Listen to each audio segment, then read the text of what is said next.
Let's do it. Okay. All right. Welcome in, everybody. Welcome to the Women's Wellness Network, and welcome to our beautiful guest today, Ute. How are you doing today? I'm doing well. I'm so happy to be here with all of you today. I really am. Yeah. Oh, we are so happy to have you here. I And love the work that you're doing in the world. I love that that you're able to join and be here with us. We had a beautiful interview, like a little short one the other day. Oh, yeah, yesterday. That was only yesterday. right, And it was right. amazing. It was beautiful. So I would love for you to be able to come here and tell us, first of all, where it is on the planet that you are, Yeah. because that's always important. I am in Portland, Oregon, and I've been living here for a really long time. And if you want me to share what I do, let me know, and I can do that too. Yes, absolutely. Yes, we want to know all about you. We want to know what it is that what you do in the world. But first of all, give us a little introduction as to who you are personally. Okay, there is a lot to say. How do I distill this? So I was born in Germany and I lived there for a long while, and then I moved to the United States. Um, I have a background in special education, which comes in quite handy in my work with animals that I'm doing. Mm. And I'm really passionate about my inner growth and spiritual endeavor. So I lean personally a little bit more towards Buddhism, but there are many different flavors of the same cake. And so for me, what I can talk about what I do, but who I really am is an evolving soul, right? And my work reflects that, how I live reflects that, and I'm striving to keep evolving and expanding and up leveling. And that is basically it in a nutshell. I like the color dark red, so I wear a lot of that. That is a very fun personal fact. I love it. Hey, what It's can I like a say? mulled with like a mulled wine sort of color. Exactly, exactly. It's a color Maybe that, it suits your personality a little bit. yeah, it's just a color I need in my life. So, I'm always at a loss when people say, "Tell us about who you are." And I'm like, shoe size? No, whatever. Well, you never know. What is your stature? Are you a tall woman or are you I'm no, a no, smaller no. woman? I'm 5'3", but I feel tall. I'm serious. Ah, I've never felt short. I'm serious. good. I don't ever look at myself like, oh, she's only this tall or whatever. I don't care. I don't care. I really don't. Good for you. That's beautiful. I love that because I I don't look at myself either. I don't know what I look like. I don't pay Yeah. attention to those sort of things because they're superficial. They're not what's on the inside. And I know you have this amazing, immense heart within you that, you know, it's not so much for you also about the material things. It's not about the whatever's going, the fluff. You're more about Right. the Right. relationships. You're more about Yeah. the heart space. You're more Yeah. about what is happening with the person. Of course, then you have your own your niche that you are involved in, and that's a beautiful space. I love that you are in that space because it is underrated, it is underused, and there's not enough knowledge around the work that you do. So Yeah. can you please just go right in and tell us a little bit about, the work that you are doing out there in the world because it Yeah. is um Yeah. Yeah. I can just lead maybe with that. A little bit. Many years ago, a very, very abused dog found me. So I was a cat person, and then my dog Shiva came into my life. And that is where I used all of my special needs stuff. And I started to do rehabilitation training for dogs. Like animals can have PTSD too, not just people. oh yeah. So, and I did a training, it's called Tellington T-Touch, for those of you who want to know what it is. I started doing that with him. And then with Shiva, there was this really strong psychic connection. I think we had many lives together or whatever. So there was certainly a very, very big thing between him and I, right? And his life with me, he came to me as a middle-aged, scarred, abused pit bull, and people go like, ah, don't do it. And I'm like, I'll do my homework. And it was a steep learning curve, with working with an adult dog who had a really difficult past. We didn't know a lot about it, but he kept showing me images about that. And during that time, people kept saying, Ute, Ute. We had the same eyes. When you see old photos, Mhm. he and I have the same eyes. I mean, very human eyes for me. He had very human Right. eyes. And he initiated me into the energy work that I'm doing with animal communication. That is what happened via Shiva. I knew already I had it in me, but I was like, la, la, la, la, la, this is too weird. This is too weird. And then with him, that door opened. And Shiva actually didn't live all that long. As I said, he came what I call as a used model, middle-aged. He had health issues when he came, and I knew that. And he became very, very ill, and then he passed away. And it was also that I could see in his aura that that happened. And it's not just all the woo-woo stuff. I did very practical things to alleviate his suffering. And then eventually it was really clear that he wanted to cross over. And that was the ultimate initiation for me. The ultimate initiation. He died in my home. I got him out of the ICU and I said, please hang on for another day. I want you to die in my home. I want the kitties. The kitties were his best friends. He was an absolute cat worshiper. There are dogs like that. He worshiped cats. I mean, absolutely. It was very, very special. And my cats were like, oh, yeah. Mm-hmm. Likes us. I'm like, yes, he certainly does. So I wanted him to be in my home and die in my arms, literally, right? And that opened the other door that I was secretly longing for, really. And that is the work that I'm doing now, which is a combination of my intuitive work as an animal communicator, but also supporting animals and their family, their human family, through this passage of end of life. And that is an intense passage. Illness is not just noble and fun when we take care of people. I mean, fun is not even the right word, right? But it's not like, oh, this is noble. It's exhausting. I currently have a very sick, older little dog. It's exhausting. It takes a lot of inner presence to allocate the resources that I need energetically and practically, right? And then I help families walk through that, honoring what they experience, supporting them in having their head on straight with asking questions when they go to the vet office, and also honoring what the animal wants and needs and how can we support them in this final initiation. And that's a very big deal. I love, love, love doing that. I also know it's a big deal for us because death flushes a lot of emotional debris to the surface that isn't directly related to the situation, but that gets activated. And it's very natural that that gets activated. My cat is about to hop on my desk, so she might make an appearance. She likes to do that at times. So, and that is work that I find so important. We have rituals for humans, depending on, our belief system. And here she is. This is Esme. Can you show your face to the public, please? Hello, No, Esme. Hello, there you sweetheart. see. Oh my gosh, I what a think you met beautiful her. I cat. think you met her the other day. So, Yes, she's beautiful. yes, and she knows it. Yeah, she Well, walks. don't we all? Hello, Yeah. Esme. Yeah. So, and when you look at what we do with humans when they pass, right? We have in every culture, in every tribe, in every society, there are rituals, and that don't have to be religious rituals necessarily, but there are things that we do. At the very least, we have maybe an announcement, a celebration of life, a wake, you name it. In Something. every culture, there is something. We have nothing for animals, nothing. And I am on a mission to change that you know and that doesn't mean you have to believe me.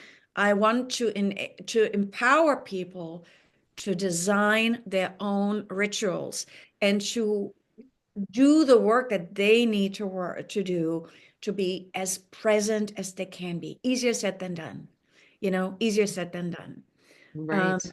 when we It's talked with tough the work. of you who don't know this, so Esme, I need to put you down right now. Okay. When we had our short interview yesterday, I was so sleep deprived that I could barely look out of my eyes. This is because of my own living situation with one of my dogs, right? And then going like, okay, how can I hold on to my essence and think about what I need to do one step in front of the other. And I find that it can be a lonely path for people, especially when an animal actually has crossed over, and then people go, get another dog or do say all kinds of things because they don't know what to say. They don't Yeah. know what to. So this is a very long answer to your question, but I just felt called to give that the answer a little bit in a context of how it actually evolved in my own life. You know what? It's perfect. It's not the longevity of it. It's the longevity of it. It's not how much time you just spent saying that. It's the presence and the power within the words that you just spoke to us because it is a sacred time. It is a part of um, our evolution where we've started to live with animals, where we, you know, bring them into our homes, where we make them part of our families, where we um, give them love and they give it back. When I was going through my breast cancer journey, I had two dogs at the time, and the one she just soaked in everything. She was the one who was there for me. She gave me the love. She gave me I know pets take on the humans' stuff so that there is less suffering for the humans. And I know she did that for me. And I Yeah. think that is so powerful in that time when it comes for them to be, crossing over, that we can reciprocate that because they just give it unconditionally. They don't question us. They don't look at our motives or anything. They just are there for us. And it's so powerful. And to be able to do that for them when it comes time, because they are giving every day. It's not, they don't say, wake up one morning and say, oh, you didn't feed me enough last night. I don't like you. I don't want to go outside in the rain and you're making me. Like they don't judge us. Not in They the mood just, today. they just love us, right? They just love us. Yeah. Yeah. And also, I have worked with so many animals when they were on the threshold. So I sometimes do a little bit of shamanic work with them also. And many animals, even in the hour of death, are still concerned about our emotions more so than their own, Right. you know? So Yeah. it's powerful. We think we take care of them. Many of them are trying to take care of us until their last breath, because they know Mm.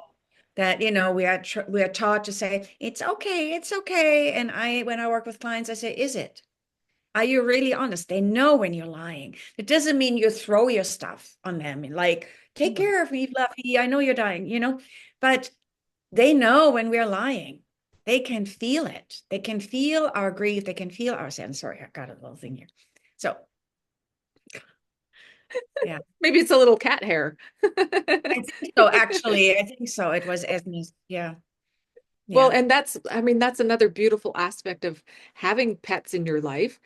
They come to you when there's something going on. They come to you when the energy is favorable and they want to bask in it and they want to love on it and they want to be near you and they want to be part of a conversation like we're having. Or at yeah, the same time, if they know you're hurting, they come to you. They rub on you. They lay their heads on you. They say, "Hey, I'm here for you." And this is one of the symbiotic relationships, I think, as human beings that we've lost uh, greatly in, especially maybe in the last 100 years, maybe when people have, gotten off the land, they're not living with yes, animals, they're yes, not participating in the world with them. And when it comes to, of course, there's different ways of being in the world. Some people are vegan, some people are carnivores, whatever it is. But honoring that species in that moment when they're here on the planet, living their purpose, because they all have their own purpose also, then yes, we need to get back to that space. And I say need to in the most um, gentle way, but I believe as a species, that is the connection that we are missing between the earth and ourselves. You know, we're missing that Yes. the other living creatures that are teaching us things and we're not listening. Do you feel that way too? Yeah, I feel there is a disconnect between nature and us. And it's not that nature goes like, oh, I don't like you or so, but we're so disenfranchised, you know, also from our own primal things times, like, look at what tribes do, right? Dancing or making music or something. And it doesn't mean when you're living in a city high-rise apartment that you want to beat the drums. Maybe you do, and your neighbors are like, oh, cool, right? But it doesn't take much. Sometimes it just takes, like, I walk my dogs and recognizing, the sky is clear or there is rain, and just feeling grateful for that. Feeling grateful that I'm able to walk outside, that my body is capable of walking. My dog, one of my dogs doesn't walk much anymore. This is the sickly one. The other one is like, yeah, let's go. Let's go. And he doesn't have opinions. He's like, I want to be outside. I want to sniff. And it's exciting and new every single day. And I'm not a dog. I also don't want to walk on all fours. I also don't want to sniff anybody's pee. Or their butt? Or their butt, yes, yes, that's true. I agree. But to see that presence and how I am getting lost in my thinking apparatus, or being in the future and the past. It's very hard to be in the present. That's why all of us, or many of us, do these workshops to learn more Right, about that, right? right. But my dogs are great teachers in that I see every day is new. Every grass leaf is exciting to them, you know? And if it smells bad, even better. Let me roll on that. Let me get some Yeah, of that in my fur. yeah, yeah, and then cats have different teachings, For me, cats are really the born mystics. People say they sleep a lot. I'm like, no, they're also trancing out. Yeah. They're doing other things. And they're like, yeah, sure. My cats, I had at some point 3 cats. And they witnessed quite a few dogs come and go because I take in dogs when they're a little bit older. It's like a hobby of mine, so to speak. And or it's one of the things that I love to do, taking older animals that need a little bit extra TLC. Mhm. So, and they've witnessed quite a few passings here, and they were there and they were acknowledging it, but they were also like, okay, it is what it is. There was much more of a serene energy around them that less like I gotta be close, but much more serene, you know? Mhm. And that is a teaching for me personally too. Some Right. people might think it's aloof because we're all so needy, like, oh, please touch me, hold me. And dogs tend to fulfill that need more Yeah. readily than many cats. And here is one and only going to say, Here to make you a no. liar. Touch me, feel me. Hello, Esme. What are you Yeah, doing? yeah, she's like, I heard you talk about cats. I'm a Uh-huh. representative. I'm the agent, right? So Right. it's so much that we can learn when we open our eyes, Mhm. right? Or our perception. And from me, and I have to put you down again because that's not like a good look here. Um, At least it's not her butt end. We're grateful for that. uh, yes, yes. But she's checking on us. So anywho, and for me, animals are part of nature. Oh Um, yeah. So, yeah, I think there's a lot to notice and a lot to actually be grateful for. And also when we're not feeling that great, because we're not always like, oh, I'm so grateful. I have such a great day. But just recognizing I can walk, I can breathe, my heart is beating, and I'm part of nature actually. And that doesn't mean I have to hug every tree. That's a fun thing too, if that appeals Mhm. to you. But just saying, yeah, the earth is sacred ground. Mhm. It totally is. It you know, really is. It wow. and ground. It's grounding. It's called Yeah, ground and we ground, get grounded for a yeah, reason. And yeah. that bridge, that bridge, sorry, my eyes are like watering. You're making me laugh and cry at the same time. Um, but that bridge between humanity and the earth is the animals. It's, that's the space between us. And when we can learn to listen to them and understand what they're feeling and open up more to that, I'm pretty sure, in Egyptian times, they were so connected to nature and the animals that you know, they had a representation of that feeling of what it meant to Yes, be that yes, animal, what it meant to think yeah, like that animal, to have yes, that kind of thing, right? Yeah. Yes. And I think we need to get more in touch with that again. We've lost that. And that's unfortunate. Um, I think we're still sort of heading towards rediscovering yeah. And a that. lot of Native Americans, Oh, we keep skipping yeah, out. yeah, I lost you for a second. I'm yeah. sorry. You were, yeah, I love you too. So we're back. All good. Okay, we're back. We're back. We're Yes, I just back. all the not any I'd say all the ancient traditions speak to having relationships with animals, speak to having, that kind of symbiotic understanding of what it is that we're feeling each, what they're feeling, what we're Right. feeling, and we can tune Yeah, into that. And I think that's what it sounds like, what you do. That's your work. You've gotten yeah, yourself to that space that you are able to um, communicate in that way. yeah. And it's also really practical. I mean, sometimes people approach me and they just got a cancer diagnosis for one of their pets and they had to go to the ER. That is not like, you're kind of like, right? And then I say, okay. And the cat is vomiting. I said, did they give you anti-nausea medication? Sometimes when you're in the ER, you forget these things. So it's Right. very practical also. People say, oh, I forgot. I said, you know what I do? And I really do. When I have high maintenance situations here, I write questions on a little notepad, not just on my phone, on a notepad. So I take it to the clinic with me because I forget, and then I have to Right. deal with my dog who is stressed or my cat who is stressed or whatever. Um, and then how can we also keep like our perspective on what interventions are in alignment for us and for our animals, and how we get slammed with opinions from experts. And they are experts in their field. Does that mean I have to just swallow it without having questions? No. And not like being arrogant or so, but just saying, okay, I often say, say you see things in your home, the dog or the cat displays certain behaviors, and and then you bring them to the vet office, and they're like, "I'm fine," right? Or you Yeah. describe certain symptoms, and then there's a label, it's this disease, it's that disease, and then there are certain interventions. And like with one of my cats, I refuse to do certain things that were recommended because I know him, and I also know his immune system, and not that I know better. And I have a very good relationship with my veterinarian. And I said, look, it makes total sense for other cancer animals.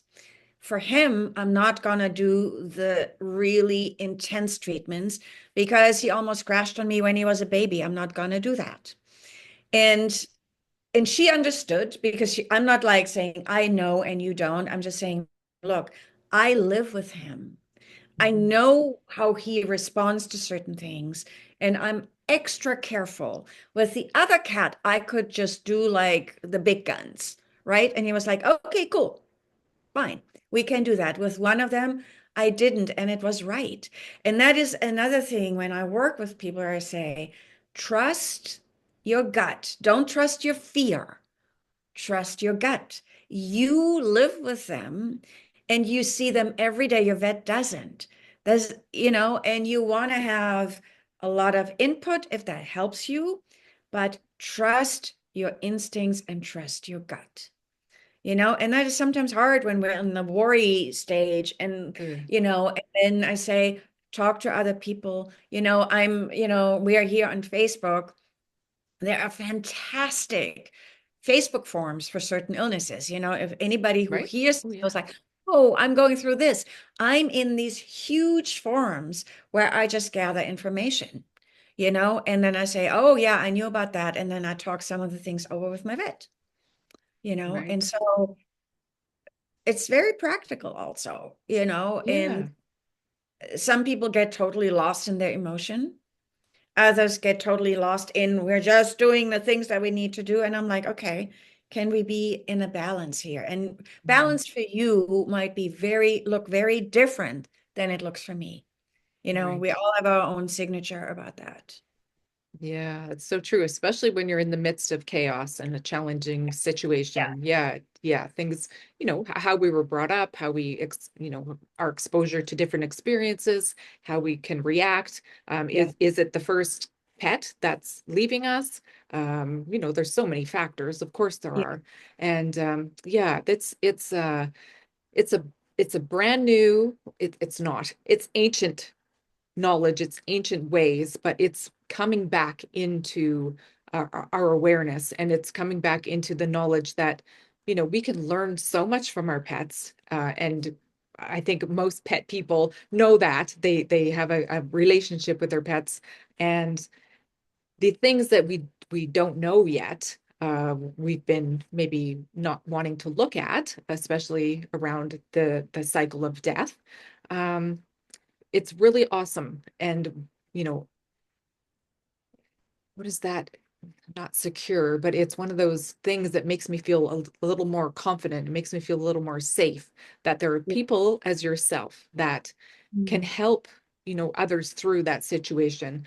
I Mhm. know myself, there are a few of my friends, my close personal friends, who struggle and are struggling, and they're, one of them is like you. She likes to take in the pets that are at the end of their cycle, and she maybe she doesn't have all the wisdom that you do. So I definitely will be pointing her to you just for Mhm. that. I know it affects people on a deep, deep Yeah. level. Yeah. Yeah, it's not just it's one of their loved ones. It's one of their family. And it's important that we honor that as a humanity, that we remember that it's not, we don't just have love for each other and people and humans. It's it can be a plant.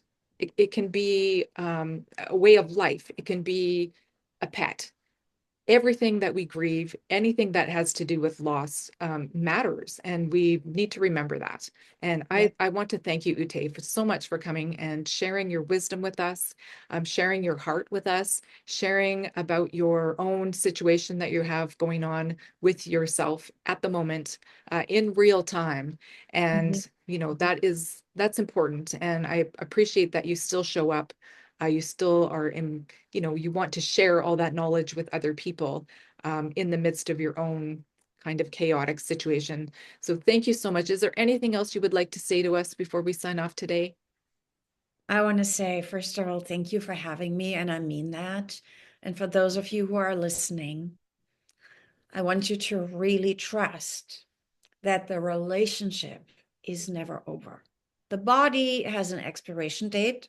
We haven't invented anything yet where that isn't the case, but the connection is really eternal.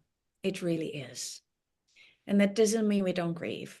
It means we have all the feels, but just trust that that connection is always there. That's what I want to say. Thank you. Thank you so much. Thank you so much. I know it comes from your heart, and oh, thank you for doing the work you're doing, because I know a lot of people can really use the assistance. So, Yeah. women of the Women's Wellness Network, we will make sure we put all of Ute's information into the comment session. Nope, maybe it's a session. I don't know. This session into the comment section, so that you can reach out to her, find out more about what she's doing. If you know anybody who's grieving a pet or is coming up to that stage of their life where, maybe things are not so beneficial for the pet any longer, and maybe they need some options, maybe they need to know even how to listen to the pet, uh, let's reach out to Ute, let's connect with her, and really make the best of that experience our relationships with the ones we love, even when they have fur. So thank you so Thank much, you. Ute, for joining us today. And of course, everybody, until next time, be well. Thanks.